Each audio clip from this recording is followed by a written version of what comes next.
ये कराची से मैं नेपाल गई, फिर मैं नेपाल से इंडिया आई और मैंने उधर अपना जो ज़मीन जगह था मैंने बेचा, जबकि पाकिस्तान में खाने के वांदे हैं। तो इसका जो घर है वो ख़रीदा किसने?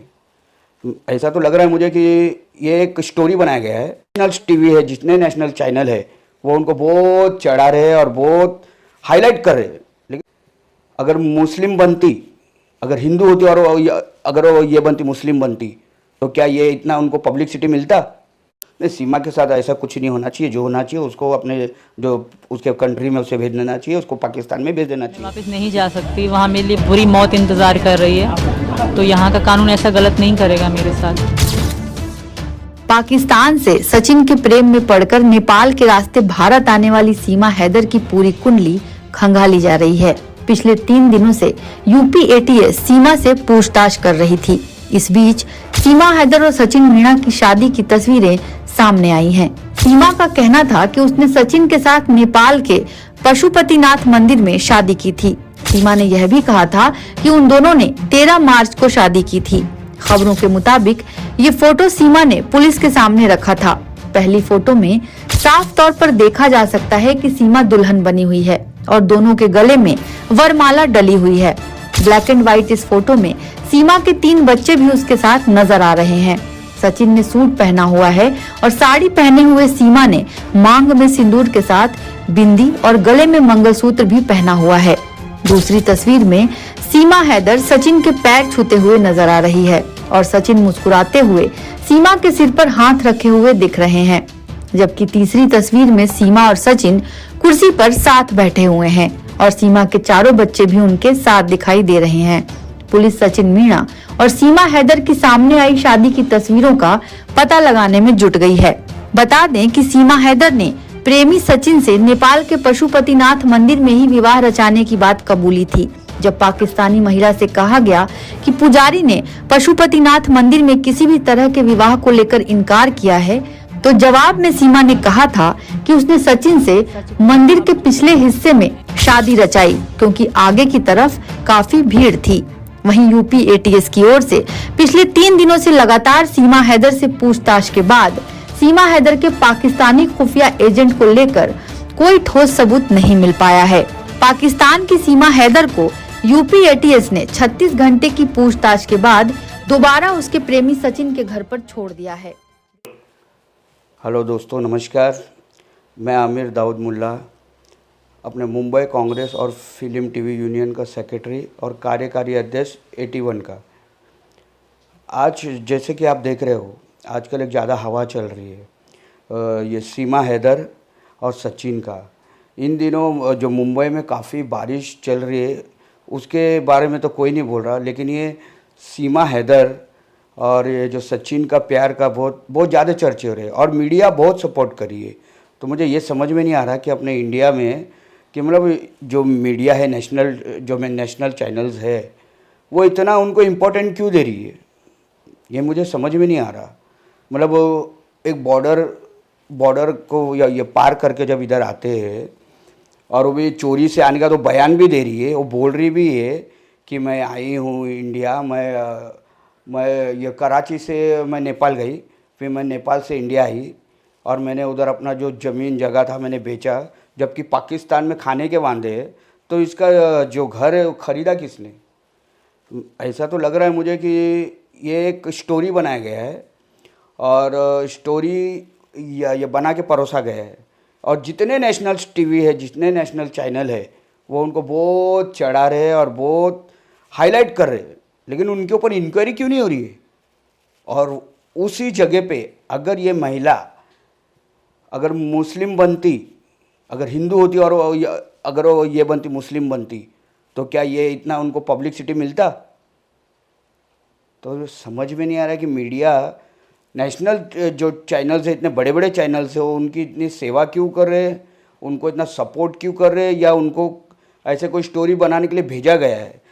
और उनके जो प्यार आप बता रहे कि उनके वो जो सीमा जी है, उनके 4 बच्चे हैं और ये बोल रहे हैं कि उसको हिंदुस्तान में प्यार हुआ है। तो ये मुझे प्यार नहीं लगता, क्योंकि प्यार का जो एक उम्र होता है वो 17 साल और 18 साल होता है। ये जो प्यार का उम्र, ये प्यार नहीं है, ये कुछ अलग ही चीज़ है जो हम लोग पहचान नहीं पा रहे। आपको क्या लगता है कि सीमा जो बयानबाजी दे रही है इन दिनों मीडिया में या एटीएस को जो भी बता रही है, क्या वो अभी तक लोगों को गुमराह कर रही है? गुमराही कर रही हो, वो लोगों को गुमराह कर रही है और कभी कभी स्टेटमेंट रॉन्ग देती है। जबकि उसको ये बताया गया कि वो बोली कि मैं पहले मुस्लिम हूँ, तो उसको मुस्लिम के नमाज़ें नहीं पता, उसको दुआएं नहीं पता, उनको 5 वक्त की नमाज के ये फजर कब है, असर कब है, मगरिब कब है, ईशा कब है, वो नहीं पता। बोलती मैं बाद में बोलूँगी। अगर वो मुस्लिम है तो फटाफट बोल देगी वो। मुझे ये बताइए कि आप कहाँ से बिलोंग करते हैं? मैं मुंबई से बिलोंग करता हूँ। तो आप जब भी जो आपकी लोकल भाषा क्या है? हमारे तो हिंदी भाषा है। तो हिंदी भाषा भी वो पाकिस्तान से बिलोंग करती है, हिंदी भाषा इतनी शुद्धिकरण से बोल रही है।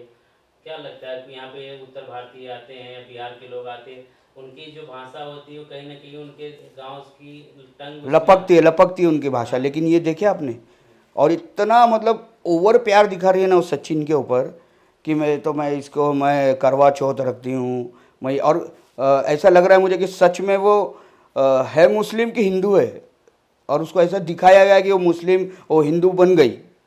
ये भी मुझे समझ में नहीं आ रहा है, या इसके पीछे कोई कुछ बड़ा षड्यंत्र है, या हमारे इधर ही कोई उसको चला रहे हैं, समझ में नहीं आ रहा भाई। एक सवाल ये है कि वो बोलती है कि जिस तरह से मीडिया में उसका सोशल मीडिया पे दिखाया जा रहा है कि उसने बयान दिया है कि 2019 के बाद हैदर के साथ उसका कोई ताल्लुकात नहीं है। बाकी के जो छोटे 2 बच्चे हैं उनका जो डेट ऑफ बर्थ है 2019 का है, 2021 का है, फिर वो किसके हैं? तभी वो तो उसको ही पूछना पड़ेगा कि वो बच्चे किसके हैं। जब वो बोल रही है मेरे हस्बैंड से कुछ मेरे ताल्लुकात नहीं है, ये तो मान नहीं सकता हूँ मैं। ये तो कुछ और ही बात है, कुछ समझ में नहीं आ रहा है क्या बोल रही है। एक्चुअली वो खुद भी पजल हो रही है। जब उसका इंटरव्यू लिया जाता है तो वो बात करते करते वो थोड़ा ये हो जाती कि मैं क्या बोल रही हूँ। और जबकि सचिन कुछ ज़्यादा नहीं बोल रहा है, यानी उसको जितना बोलने गया वो उतना ही बोल रहा है, लेकिन ये जो है ये ज़्यादा बोल रही है। और मतलब नेशनल टीवीज़ उसको इतना लेवल पे सारा दिन वही चल रहा है हर चैनल पे। लेकिन इधर इतना बॉम्बे में बारिश हो रही है, हर जगह बारिश हो रही है, मणिपुर में इतना बड़ा हादसा हो गया है, लेकिन उसका कोई बात नहीं कर रहे। ठीक है, जैसा कि तमाम बातों से जैसे यूपी एटीएस ने जो भी पूछताछ किया उसमें निकल के आया कि उसके जो भाई हैं कहीं पाक आर्मी में हैं या कोई फोर्सेस में है वहाँ पे, उसके बावजूद भी सीमा को अभी तक यहाँ पे रखा है। क्या लगता है कि आपको क्या होना चाहिए सीमा के साथ? नहीं, सीमा के साथ ऐसा कुछ नहीं होना चाहिए। जो होना चाहिए उसको अपने जो उसके कंट्री में उसे भेज देना चाहिए, उसको पाकिस्तान में भेज देना चाहिए। कि तो जाना नहीं चाहती, बोलती वहाँ मेरी जान को खतरा है, मार डालेंगे। तो वो तो अभी ऐसे कैसा हो सकता है? वो तो आप बताइए ना। हमारे जो डिफेंस है उनके ऊपर भी तो सब उंगली उठेगी कि ऐसा कौन सा डिफेंस किया कि जो मतलब आ गए ये बॉर्डर को ये पार करके ऐसा चलेगा? या अभी तो फिर और लोग आना चालू करेंगे, फिर और प्यार बढ़ जाएगा, तब आप क्या करोगे? और उस और प्यारों में ना जाने ये कौन एक हादसा करके चले जाए तो उसका जिम्मेदार कौन है? जैसे देख रहे हैं कि अभी हालात ख़राब है पाकिस्तान में भी, तो अभी इधर आके इंडिया का हालात अगर ख़राब हुआ तो उसका जिम्मेदार कौन? तो आपके कहने का मतलब है उसे वापस भेज देना, रिटर्न भेज देना चाहिए। ये ओवर हो रहा है। उसके हस्बैंड या फिर सचिन को भी बोले भाई तू भी चला जा, तू भी उसको प्यार करता है ना, वो तेरे लिए इधर आई, तू उसके लिए उधर चला जा। हो सकता है उधर जाके वो मुस्लिम बन जाए, ये भी हो सकता है। जब वो हिंदू बन सकती तो तू जाके उधर मुस्लिम बन जा, तब तो उसकी भी जान बच जाएगी, तू भी बच जाएगा।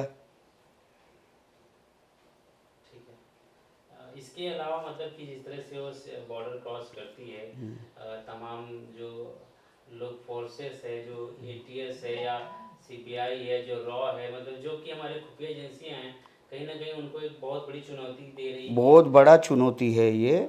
और उनके ऊपर एक बोलते हैं ना एक आरोप जैसा भी लग गया है कि ये अकेली तो नहीं, 4 बच्चों के साथ आई है।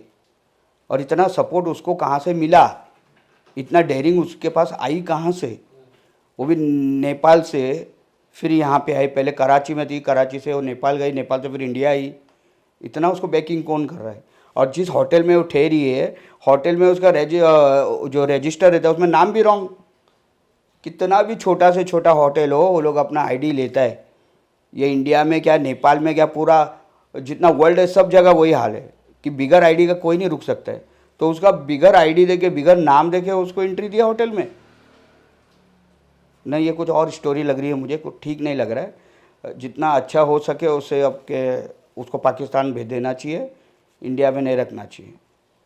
और बाकी लोगों पे तो क्या क्या बुलडोज़र चलता है, ये चलता है, और इसके ऊपर इंक्वायरी होने के बदले तो इसकी तो बहुत खातिरदारी हो रही है। इतना दिनों बाद तो अभी इंक्वायरी हो रही है, वो सब अपनी प्यार की कहानी बता रही है सबको, हमें ऐसे मिले वैसे। अरे ये क्या है यार, कहीं ना कहीं सरकार पर भी सवालिया निशान थे। सरकार को भी एक प्रॉब्लम हो जाएगा ना कि ये क्या क्या है। हमारी सरकार वैसी नहीं है, लेकिन अभी ये बोल रही है कि मैंने ऐसे करके आए वैसे करके आए, या इसका कोई इधर है बैकिंग में, कुछ ना कुछ साजिश है। इसे हमें हल्के में नहीं लेना चाहिए। मतलब जल्द से जल्द इंक्वायरी जितना जल्दी होगा इंक्वायरी करके पूरा ये करके उसको अपने जो पाकिस्तान में भेज दो, वो बहुत बढ़िया होगा। क्योंकि हमारे इंडिया में ऐसे अगर और भी लोग क्या सोचेंगे, मतलब बाहर के लोग यही सोचेंगे ना, भाई ये जा सकती है तो मैं भी जाती हूँ। और उन आने जाने में ना जाने कौन आ जाए इंडिया में, और ये कौन क्या भेस लेके आ जाए।